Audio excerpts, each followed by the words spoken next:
drinking alcohol is considered compatible with breastfeeding in moderate amounts. And pumping and dumping does not speed up the clearance of alcohol. It leaves your milk when it leaves your bloodstream. But here's some truths about alcohol and breastfeeding.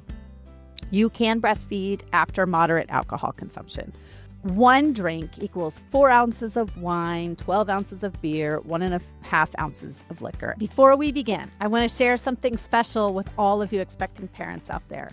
As an internationally board-certified lactation consultant, I've seen firsthand how a little planning can go a long way to helping you achieve your baby feeding goals. That's why I'm offering you my free ebook.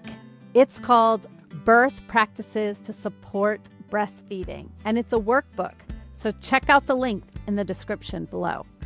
Hello, welcome back to Lo's Lactation Lab. Today we'll be talking about that question so many people ask. Can I have a drink while I'm breastfeeding? Can I go out with my friends? Can I have a glass of wine at dinner? Or do I need to pump and dump or refrain totally from alcohol like I did while pregnant? So I'm here to answer that question for you today.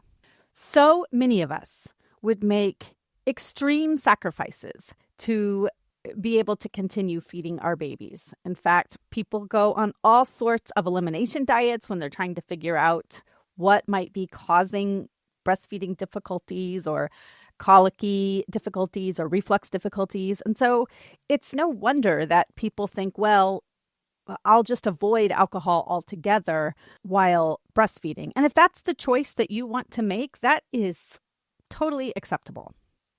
But let's get into what happens when you drink alcohol while breastfeeding. So first of all, how is breast milk made in the body? Because this helps us understand how alcohol gets into breast milk as well as other nutrients.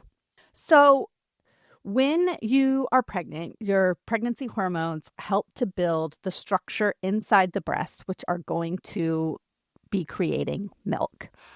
And you have these little alveolar glands which hold the breast milk in your body. And it is these glands which take the nutrients from the blood in your body and turn them into breast milk. So it takes out the fat and the sugars and the proteins and turns those nutrients into breast milk through prolactin. Prolactin levels are really important for the creation of breast milk. And then it is the release of oxytocin, which allows the breast milk that has been made inside these alveolar glands to release into the body. And so we know that when you eat or drink anything, it is taken out of the bloodstream and into the milk. And in fact, when it comes to alcohol, the body is constantly taking a little bit, making milk, and then releasing, taking a little bit, making milk, and then releasing. And so alcohol passes into breast milk at similar levels to what your maternal blood alcohol content is. So just like if you were to take a breathalyzer and it would tell you what your blood alcohol level was, it's going to be very similar in the breast milk. It does not get trapped in milk. It rises and falls like it does in your blood. And most of the time, it peaks. The blood alcohol level peaks at about 30 to 60 minutes after the consumption of a drink.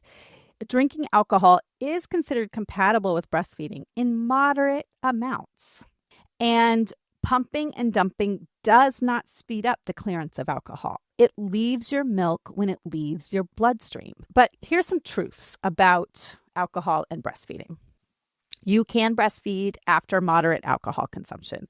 1 drink equals 4 ounces of wine, 12 ounces of beer, 1.5 ounces of liquor. And how we know how much alcohol is in your bloodstream is based on how much alcohol you've consumed and your weight, really. And I will link a page from the Infant Risk Center that gives you actually a calculator of how much alcohol is safe to drink. However, the best thing to do is to think about whether or not you would be able to drive.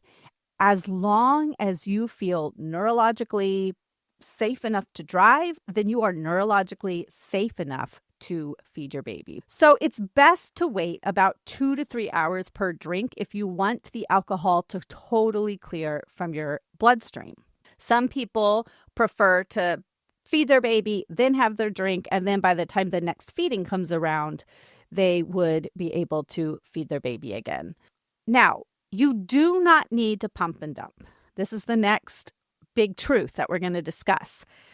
Except for when you get so full that you need to remove the fullness. And if it's during that window where you feel neurologically impaired from the alcohol, then yeah, you would dump that because you're not going to feed it to your baby, or you could use it for a breast milk bath or turn it into soap, something like that. But you're not going to give it to your baby to ingest if you're feeling neurologically impaired. So occasional moderate drinking is very unlikely to harm your baby. There are no long-term effects found with light, infrequent drinking, but newborns do metabolize alcohol more slowly. So the timing of when you drink and when you feed your baby is important. Now, there are some myths when it comes to alcohol and breastfeeding that I would like to bust today on this episode. The first myth is that you have to give up alcohol completely. I hope that I've already debunked this by talking about how alcohol gets into breast milk in the first place. The second myth is that alcohol increases milk supply. It actually may temporarily decrease milk production. And this is why. The place that this myth comes from is that in some studies, we see that some alcohol, especially alcohol derived from beer, barley, increases the level of prolactin in lactating women. However, it interferes with oxytocin, which is the hormone which releases the milk. So even if prolactin is increasing and you might make a little bit more, it is harder to get that milk out when you are drinking alcohol. So I would not use alcohol to reliably increase your milk supply. And babies will sometimes take in less milk after alcohol is consumed because that letdown is harder to achieve. And the third myth is that breastfeeding while buzzed or tipsy equals automatic harm. Moderate use equals minimal transfer into milk.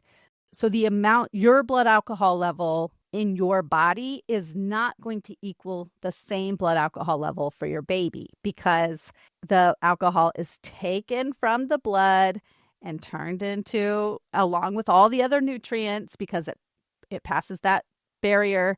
So the alcohol is taken from the blood along with all the other nutrients. And so it gets presented to the baby in much smaller amounts. Always use your judgment when deciding whether or not to feed your baby once you've been drinking, but guilt doesn't help you either. So as long as you feel safe to drive, you are safe to feed your baby. And the younger they are, the slower alcohol is metabolized. So a newborn baby is going to metabolize breast milk much more slowly than a 6 or 7 month old baby. If you do end up going out and drinking, let's say you go to a wedding or an event and you have quite a few drinks, then you're just going to extend the time that you wait. So if you wait 2 to 3 hours with one drink, then you are waiting 4 to 6 hours with 2 drinks, pumping to comfort if you need to, so that you don't get engorged, which can lead to plug ducts and mastitis. So, in conclusion, alcohol can be a part of life and breastfeeding safely, moderately, and without shame. Trust your body, follow the science, and reach out to an IBCLC or another provider if you have specific concerns. You can always look up information regarding all sorts of medications and drugs at the Infant Risk Center. They even have a phone line that you can call and talk to a qualified professional who understands how substances get transferred into breast milk much more than even your pediatrician usually does. All right, so I hope that clears things up for you. I can't wait to see your name in my inbox as you reach out with any of the additional questions you have regarding breastfeeding. Bye.